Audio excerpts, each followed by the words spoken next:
이생규장전. 이생이라는 아이가 규 넘다 장 담장 담을 넘었습니다. 전 이야기. 글의 종류는 고전 소설. 이 작품은 죽음을 초월한 남녀 간의 애절한 사랑을 그린 조선 초기 한문 소설 금오신화에 실린 5편 중의 하나입니다. 이생과 최씨는 만나 부모의 반대 때문에 헤어져. 그랬는데 또 다시 만나. 어쨌든 결혼해. 홍건적의 난으로 둘이 또 헤어져. 하지만 죽은 여인이 죽었는데 다시 귀신이 돼서 나와서 세 번째 만나. 그런데 죽은 자가 산 사람 세상에선 계속 살 수가 없어. 영원히 이별해. 아, 세 번 만나고 세 번 헤어지고. 여주인공 최 씨는 능동적이고 적극적인 여자야. 당대 유교적 관습에서 벗어나 자유연애하는 거지. 죽은 최 씨가 이생 앞에 나타나 사실은 좀 말이 안 되죠. 전기적 요소 있어. 중간에 시를 통해서 읽는 즐거움을 주기도 합니다. 밑으로 내려와. 전기소설이다. 여기에서의 전기소설이다는 비현실적이다. 한문소설이고요. 전기적, 비현실적이고 낭만적이고 비극적. 왜냐? 이 둘이 결국 헤어지니까.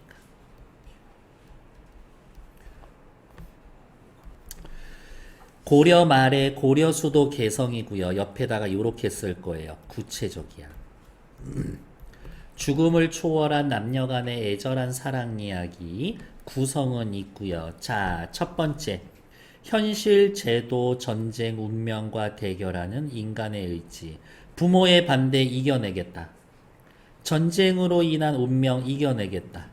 삶과 죽음이라는 것도 내가 한번 반항해 보겠다. 하지만 결국엔 삶과 죽음은 극복할 수가 없어. 산 사람과 죽은 사람의 사랑을 다룬다. 전기적 특성. 삽입시를 활용해서 등장인물의 심리를 효과적으로 전달하며 소설의 단조로움도 피하고 기타 등등 특징이 있어요. 만남과 이별을 반복하는 구조입니다. 밑에다가 쓸까? 곱하기 3 괄호 열고 결국 이별 비극적 결말. 뒷부분으로 넘어갈게요. 개성에 사는 이생은 어느 봄날 우연히 담 너머로 아름다운 여인을 보게 되고 담 너머로 아름다운 여인을 본다. 이생규장 확인하시면 되겠지. 현아는 한 번 더 봐. 여인 역시 이생에게 마음이 끌립니다. 서로를 확인한 둘은 결국 사랑하는 사이가 됩니다. 자유연애합니다. 두 사람의 관계를 눈치챈 아버지는 이생을 지별로 보내고 지방으로 보내고 야, 너 공부하라고 학교 보내놨더니 너 밤에 나가서 아침에 들어오더라. 정신 나간 거 아니냐? 지방에 내려가서 공부나 해라. 최 씨는 상사병을 얻는다. 이 사실을 알게 된 최 씨의 부모는 간곡한 딸의 청에 따라 이생의 부모를 설득하고 최 씨의 부인 어때? 엄청 개방적이야. 딸이 자유연애 했는데 그거 다 받아줘. 결국 이생과 최 씨는 혼례를 올린다. 두 번째 만남. 신축역 혼건적이 고려의 수도인 개성을 점령하자 임금은 복주로 피란을 갔다. 이 정도면 역사적 사실. 역사적 사실. 임금은 북주로 피란을 갔었다. 지배층의 무능력함. 홍건적은 집을 불태우고 사람을 죽이고 가축 잡아먹고 백성들과 부모, 친척은 서로 보호하지 못하고 이리저리 도망다니면서 각자 살기를 도모해야 하는 처지가 되었다. 각자 도생. 이생도 가족을 데리고 외진산골로 숨었는데 도적 한 명이 칼을 빼들고 그들의 뒤를 쫓아왔다. 위기. 이생은 달아나 겨우 목숨을 건졌지만 최 씨는 도적에게 붙잡히고 말았다. 두 번째 이별. 도적이 자신을 겁탈하려고 하자 최 씨는 크게 꾸짖었다. 이 호귀, 호랑이한테 잡아먹어서 죽은 놈아. 나를 죽여 삼켜라. 차라리 승냥이 이리 산짐승의 뱃속에 들어갈지언정. 어찌 개돼지 같은 놈의 짝이 되겠는가. 너 같은 놈한테 내 몸을 줄 수 없어. 도적은 노하여 최 씨를 죽였고 이생은 거친 들판에 숨어서 겨우 목숨을 보존하다. 도적이 물러갔다는 소식을 듣고 부모님 사시던 옛집을 찾아갔다. 집은 전쟁통에 불타버리고 최 씨의 집에 가보았는데 횡랑채만 덩그러니 남아 황량한 가운데 쥐들은 찍찍대고 새들은 지저귀고 있었다. 묘사. 찍찍대고 묘사되고 있었다. 시각적 심상과 함께 청각적 심상을 사용해서 집안이 전부 다 망가졌습니다를 묘사.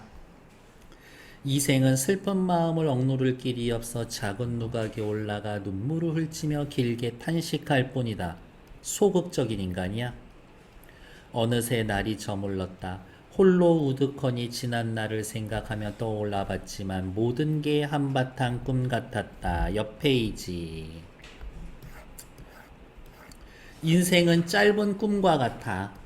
한단지몽, 남가일몽, 일장춘몽, 일취지몽. 6번 노생지몽. 7번 여옹침. 전부 다 똑같은 뜻이고 3번만 다릅니다. 운우지정은 부부의 정을 나타낼 때 운우지정이라고 이야기를 합니다. 인생 짧아요 하고 상관없는 건 몇 번? 3번. 다시 앞으로 돌아옵시다. 그러니까 이거 외우는 거야. 깊은 밤이 되어 달빛이 희미한 빛을 토하며 들보를 비추었는데 새로운 사건의 발생을 암시하는 신비로운 분위기. 그런데 회랑 끝에서 웬 발소리가 들려왔다. 차츰 가까워졌는데 알고 봤더니 최 씨였어. 죽은 여잔데 비현실적인 사건 전개, 다른 말로 전기적 요소. 다음 위로 올라와서 볼까요? 이생규장전의 사회문화적인 배경, 홍건적이 신축년에 쳐들어왔습니다. 문화적 배경, 별표. 남녀 간의 절개와 믿음을 중요시 여겼습니다. 무엇보다, 목숨보다. 사실 목숨보다 중요한 게 어딨어. 등장인물의 태도와 성격, 이생의 아버지 꼬장꼬장하죠. 아들 공부시킨다고 엄격하고 유교적이야. 최 씨의 부모 엄청 개방적이야. 이생 시키는 대로 해. 찍소리도 못해. 소극적이지. 최 씨, 내 남자는 내가 고른다. 적극적이고 진취적이. 그러니까 이런 성격의 소유자니까 죽음에도 저항해보는 거지. 다음 페이지. 이생은 그녀가 이미 죽은 걸 알고 있었지만 너무도 사랑하는 나머지 한치의 의심 없이 물었어. 전기적 요소. 당신은 어디를 피라나여 목숨을 부지하였소. 이생은 최 씨는 이생의 손을 잡고 한바탕 통곡하더니 그간의 이야기를 이야기하기 시작했습니다. 지난 과거를 요약적으로 제시해 줄 겁니다. 저는 원래 양가의 딸로서 어려서부터 어버이의 가르침을 받들어 수놓기와 바느질, 시서와 인의의 방도를 배울 뿐, 오로지 규문의 법도만 알았을 뿐. 규문, 그냥 여성이 할 일만 알았을 뿐. 어찌 집 밖의 일을 헤아릴 수 있었겠습니까? 놓치기 쉽지만 이게 당시의 사회적인, 문화적인 배경이 되는 거지. 그런데 당신의 붉은 살구꽃 핀 담장안을 한번 엿보신 후 제가 스스로 푸른 바다에 구슬을 바쳤습니다. 진짜 구슬을 선물로 준 게 아니라 내 스스로 사랑의 맹세를 했습니다. 당신에게 맹세를 했죠? 꽃 앞에서 한 번 웃고 평생의 은혜를 맺었고 헤어졌다가 휘장 안에서 다시 만났을 때에는 100년 동안 행복할 줄 알았지. 말이 여기에 이르고 보니 슬프고 부끄럽군요. 장차 평생을 함께 하려고 했는데 뜻밖의 횡액, 홍건적에 난 두 번째 이별의 원인. 구덩이에 뒹굴게 될 줄 어찌 알았겠습니까? 죽을 줄 어찌 알았겠습니까? 그러나 저는 끝까지 짐승 같은 놈에게 몸을 내맡기지 않고 스스로 진흙탕에서 육신이 찢기는 죽음을 택했습니다. 그건 천성이 그렇게 한 것이지 인정으로 차마 그렇게 할 수 있는 건 아닙니다.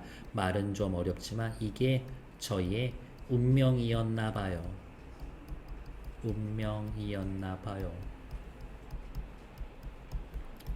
외진 산골짜기에서 당신과 헤어진 후 짝을 잃고 홀로 날아가는 새의 신세가 되었습니다. 최씨, 내가 이렇게 됐소. 너무 한스러웠죠.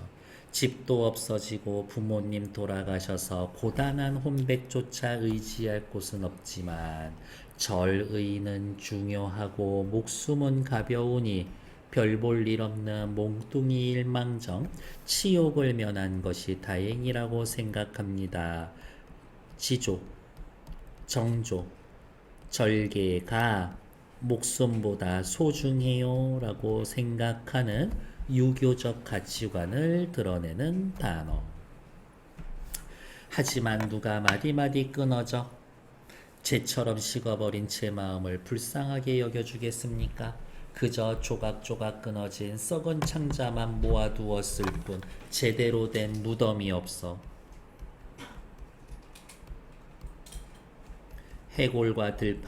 해골은 들판에 던져지고 간과 쓸개는 땅바닥에 버려져 흙먼지를 뒤집어 쓰고 있죠.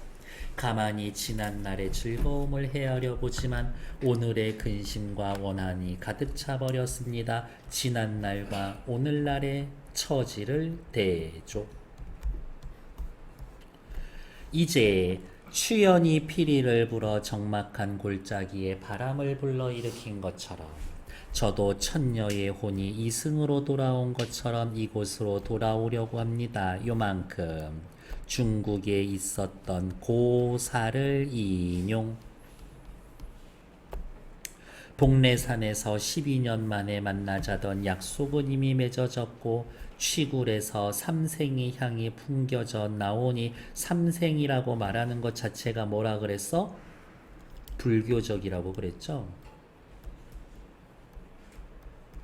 그동안 오래 떨어져 있던 정을 되살려 옛 정을 저버리지 않겠다고 합니다. 옛 맹세, 우리 평생 서로 사랑하기로 해요 라는 약속을 저버리지 않았습니다.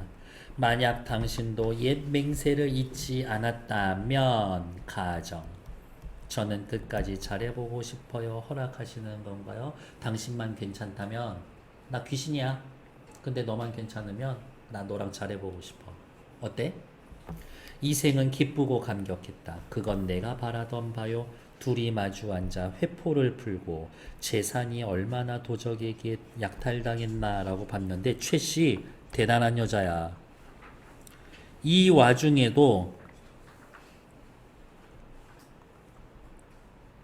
조금도 잃지 않았어요.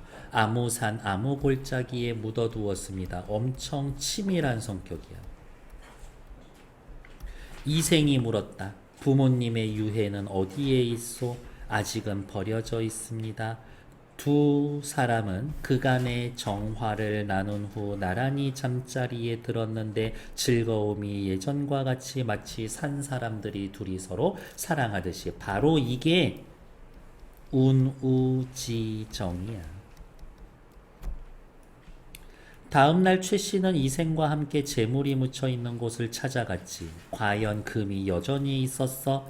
양가 부모님의 유고를 수습한 후 금과 재물을 팔아서 합장을 하고 나무를 심고 제사를 드려 예를 갖추었지. 뭐 하고 있어? 유교의 도리인 효를 실천하고 있다. 벼슬을 구하지 않고 최 씨랑 살았어. 목숨을 구하고자 달아났던 종들도 다시 돌아왔지. 인간 사이에 게을러져서 비록 친척이나 손님들의 길 흉사에 인사하고 조문해야 하더라도 문을 걸어 잠그고 밖으로 나가지 않았다. 집에 짱 박혀서 나오지 않아 두문불출. 이건 우리나라에서 만들어진 사자성어예요. 두문불출. 고려 말에 최 씨와 더불어 시를 주고받으며 금실 좋게 행복한 시간을 보냈고 그렇게 몇 년이 흘렀는데 아무리 상식적으로 생각해도 산 사람이랑 죽은 여자랑 너무 오래 살면 안 돼. 비현실적인 요소가 있습니다. 어디에? 죽은 최 씨가 등장해서 사랑을 나누며 행복하게 사는 것. 산 사람과 죽은 사람이 만나는 것. 그래서 요거를 인귀, 교환설화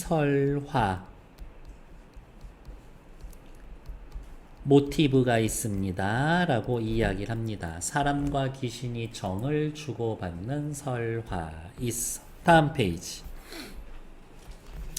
어느 날 저녁 최 씨가 이생에게 말했다. 3번이나 좋은 시절을 만났지만 세상 일은 뜻대로 되지 않고 어그러지기만 하네요. 즐거움이 다하기도 전에 슬픈 이별이 닥쳐옵니다. 즐거움이 당하면 슬픈 일이 온다. 사자성어 뭐 있어요? 흥, 진, 비, 레. 즐거움이 다하면 슬픔이 옵니다.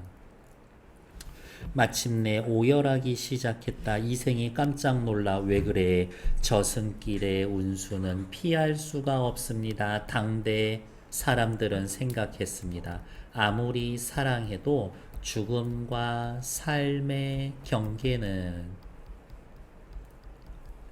분명하고 죽음과 삶의 경계는 아무리 사랑해도 극복할 수가 없다라는 당대 사람들의 가치관이 반영되어 있는 거지.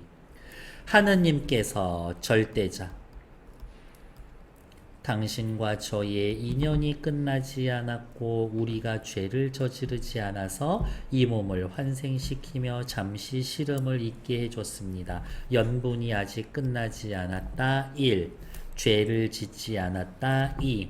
그래서 이 몸을 환생시켜 주었다. 1, 2. 그러나 인간 세상에 오래 머물며 산 사람을 미혹시킬 수는 없습니다. 시녀를 불러 술을 올리게 하고 노래를 불렀다. 창과 방패가 눈에 가득한 싸움터. 홍건적의 난으로 어지러워진 세상. 옥이 부서지고 꽃도 흩날리고 원앙도 짝을 잃었다. 이거 전부 다 최씨. 원앙이 잃어버린 요 짝은 이생이겠네. 여기저기 흩어진 해골 시신을 누가 문어주겠는가. 아직까지 무덤도 제대로 없어. 피에 젖어 떠도는 영혼 하소연할 곳이 없다. 무당선녀가 고당에 한번 내려온 후 이별했다가 만났다가 다시 이별하는 마음만 쓰라리구나.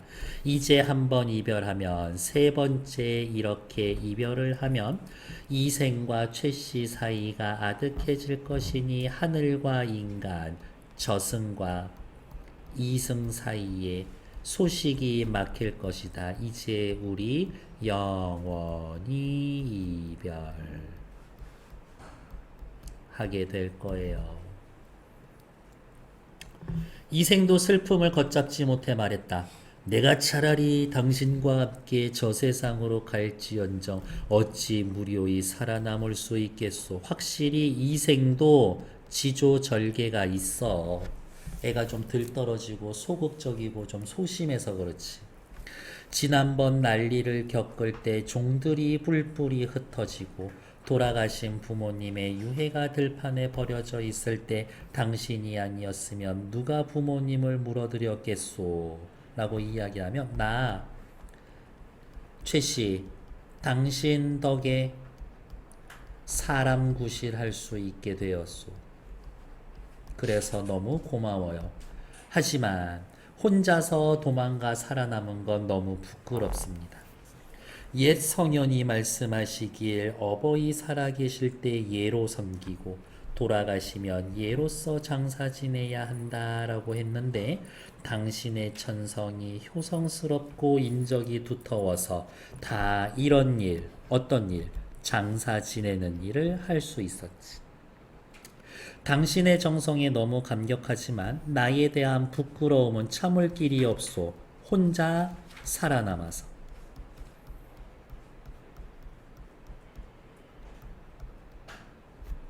부디 그대는 인간 세상에 더 오래 머물다가 나랑 같이 갑시다. 자기야, 조금만 더 인간 세상에서 살면 안 돼? 최 씨가 대답했다. 당신의 모습은 한참 더 남아있지만 나는 이미 귀신의 명부에 이름이 실려있다. 난 죽은 사람, 넌 산 사람. 이곳에 더 머무를 수 없다. 굳이 인간 세상을 그리워하며 미련을 두고 운명의 법도를 어기면 나에게만 죄가가 미쳐. 나만 벌받는 게 아니라 산 사람 너도 벌받아. 제 유해가 아무 곳에나 흩어져 있으니 조금이라도 은혜를 베풀어 준다면 제 시신이나 거두어서 무덤이나 만들어 주세요. 유언치고는 너무 소박하지. 눈물을 흘렸다. 부디 건강하세요. 여자가 차츰 희미해지더니 흔적도 없이 사라졌다. 전기적. 그녀의 유골을 거두어 부모님 곁에 묻어주고 장사를 지낸 뒤 추억을 생각해서 병을 얻어서 몇 달 만에 떠났다. 확실히 얘도 지조절개 사랑은 해. 빨간색 체크. 이 이야기를 들은 사람마다 애처로워하며 그들의 절의를 사모하지 않는 이가 없었다. 설화적 기쁨. 이렇게. 혹은 이거를 후일담 형식으로 소설이 마무리됩니다. 그렇게도 이야기합니다. 그러니까 두 개의 용어 전부 다 기억해 두라. 좋은 시절은 3번 만났을 때 얘기하는 거지. 끝! 다음. 주요 사건 크게 정리할 거 없고요. 비현실적인 내용은 따로 짚을 필요도 없고 나라면 얘가 별표. 역사적 배경. 홍건적이 쳐들어왔다. 남녀 간의 애정은 절개와 믿음이 중요하다. 당대 여성들은 어때야 한다? 집안일만 해. 집 밖의 일 몰라도 돼. 바느질 같은 거나 힘써. 세상 일 알려고 하지 마. 이러한 상황에서, 이러한 시대에서 최 씨는 대단한 여자야. 왜? 자신의 감정에 충실하고 사랑에 적극적이야. 진취적이야. 능동적인 성격이야. 그러니까 죽음도 초월한 사랑을 할 수 있었던 거야. 라고. 됐을까? 다음 페이지. 최척전 요거는 실제 또 추가가 된다라고 하면은 그때 다시 보도록 할 거예요. 오케이, 일단 정치.